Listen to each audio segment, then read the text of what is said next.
Good afternoon बच्चों। कल मैंने आपको सिलेबस के बारे में बताया था और आज हम उसका जो फर्स्ट टॉपिक है उसके बारे में पढ़ेंगे। कल हमने देखा था कि सबसे पहला टॉपिक था हमारा परिवार और हमारे मित्र। ठीक है, तो परिवार क्या कहलाता? परिवार वो कहलाता जिसमें सभी लोग सम्मिलित होकर रहते हैं, जैसे मम्मी पापा, दादा दादी और बच्चे आदि रहते हैं। तो परिवार जो बच्चे की नींव रहती है वो सबसे छोटी होती है। तो इसमें क्या है, परिवार शब्द अंग्रेजी के फैमिली का हिंदी अनुवाद है। काय का है? हिंदी अनुवाद है। ठीक है, तो अंग्रेजी का फैमिली शब्द लैटिन भाषा के फैमुलस से लिया गया। जैसे आ जाए कि जो अपना फैमिली शब्द है वो किस भाषा से लिया गया? तो लैटिन भाषा से लिया गया। किससे लिया गया? लैटिन भाषा से। ठीक है, तो इसे क्या कहते हैं?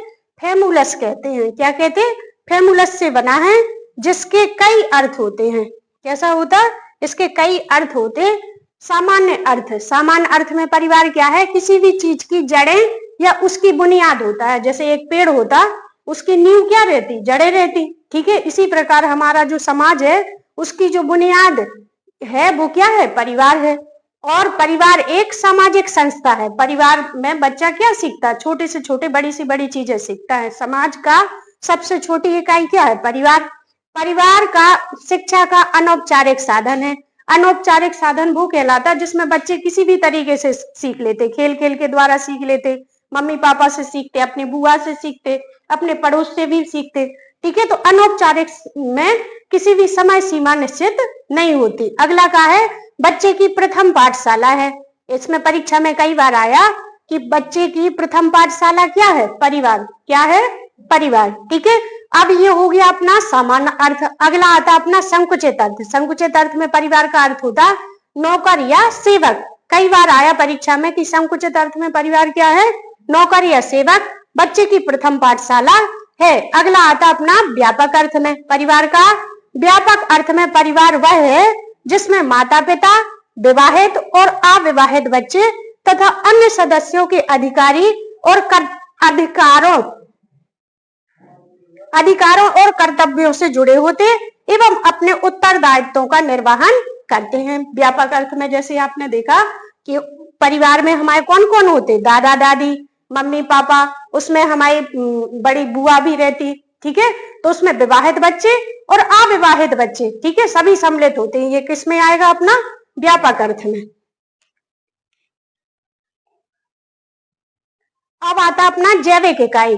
परिवार का वह समूह है जिसमें स्त्री पुरुषों को यौन संबंधों की स्थापना और संतान पैदा करने के लिए समाज की स्वीकृति प्राप्त हो जाती है।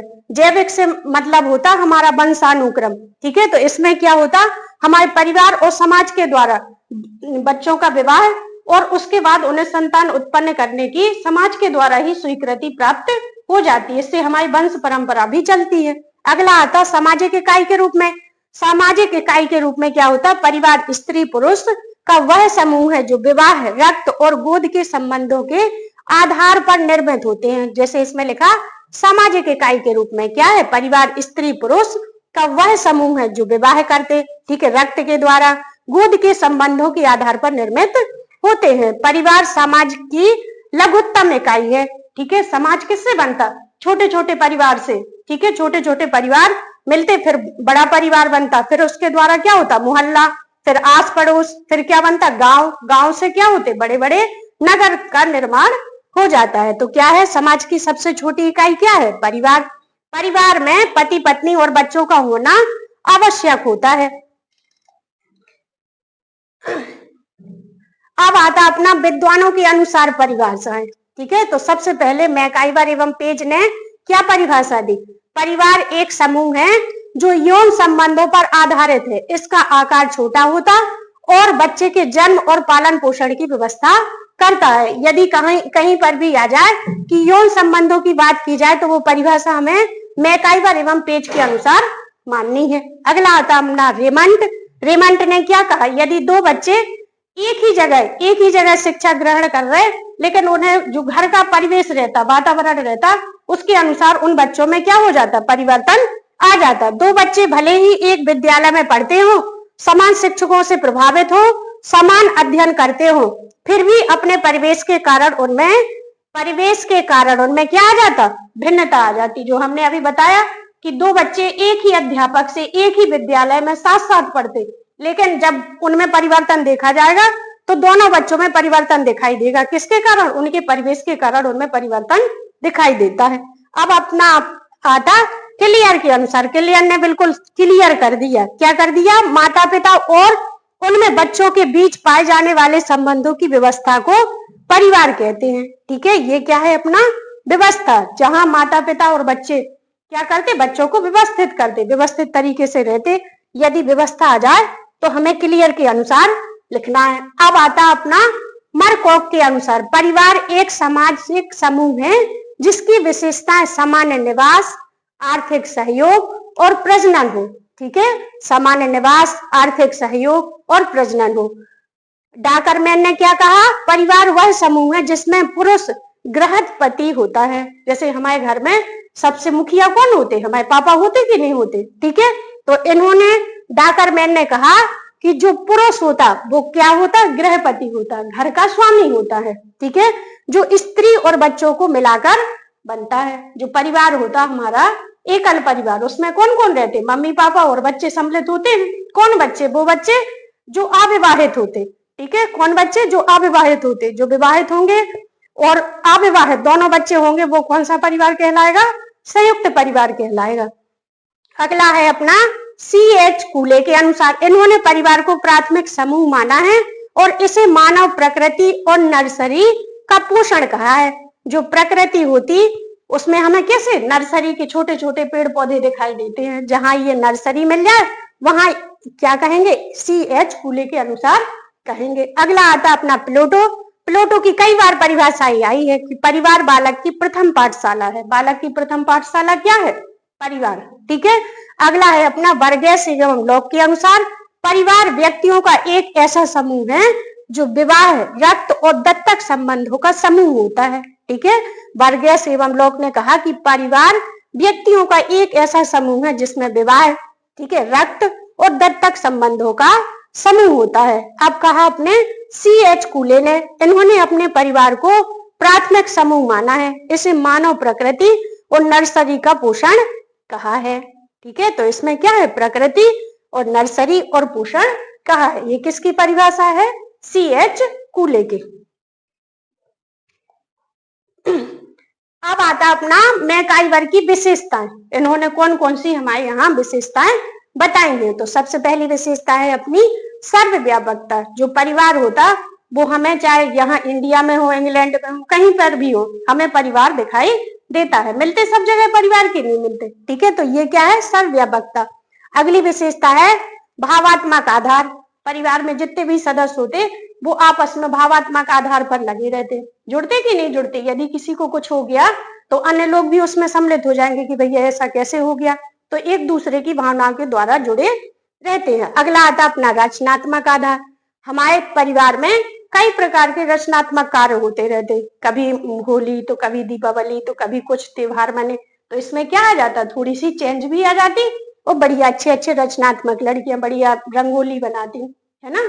अगला आता अपना छोटा आकार। परिवार का कैसा रहता, छोटा आकार रहता, उसमें सब लोग कैसे रहते, समर्थ रहते।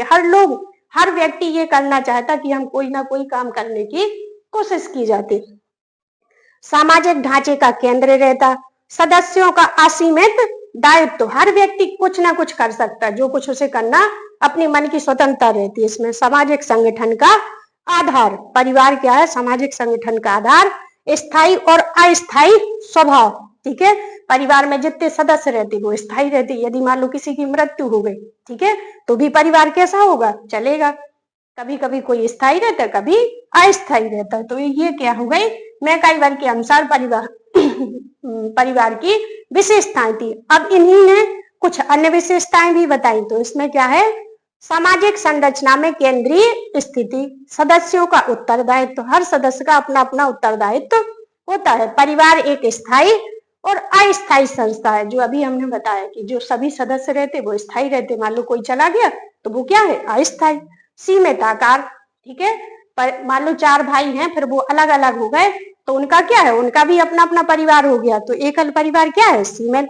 भावात्मक आधार पर, यदि किसी को कुछ हो गया तो सभी भावनाओं के द्वारा जुड़े रहते और एक दूसरे का सहयोग करते हैं। विवाह और यौन संबंध, विवाह जो बच्चे बड़े हो जाते हैं उनका विवाह होता और आगे वंश उत्पत्ति होती है। वंश और नाम की व्यवस्था, किसी के पापा के नाम पे वंश चलता तो किसी के माँ के नाम पे चलता कि नहीं चलता। ठीक है, अगली है सार्वभौमिकता। सार्वभौमिकता मीन्स सभी जगह।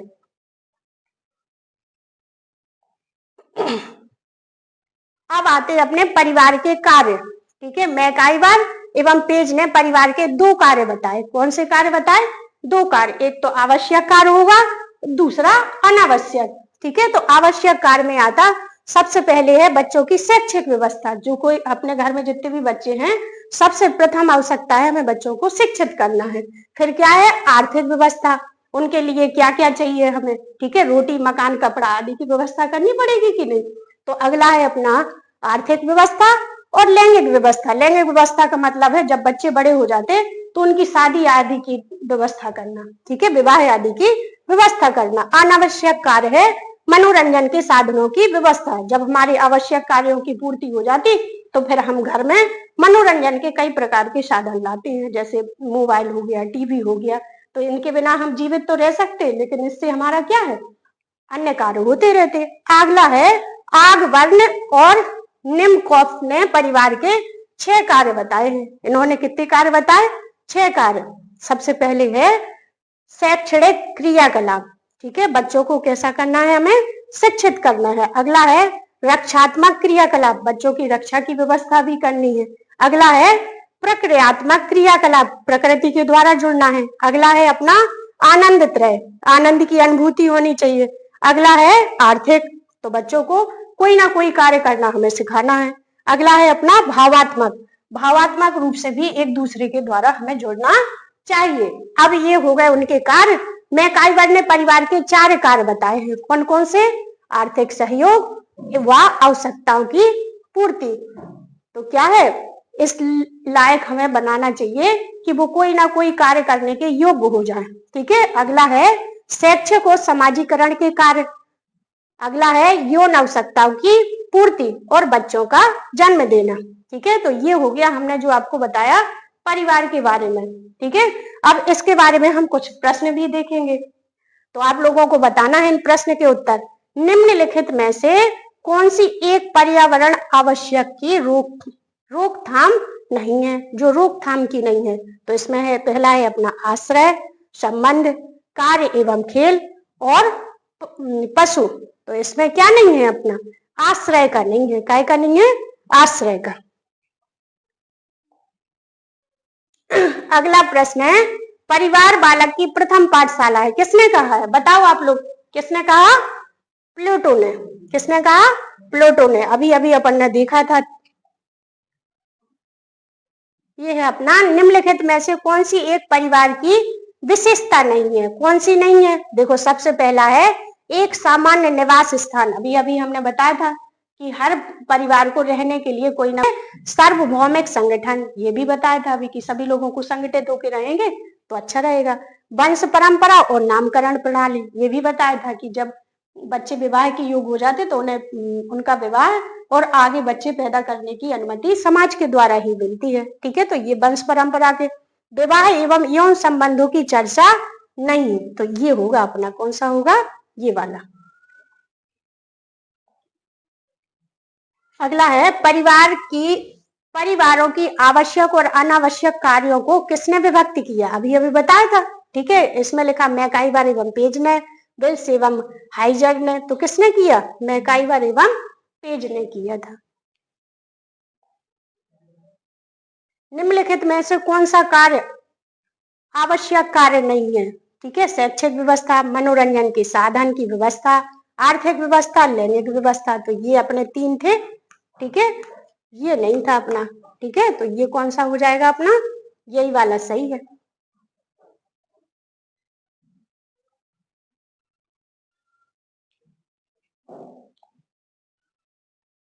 फैमुला शब्द किस भाषा का शब्द है? किस भाषा का शब्द है?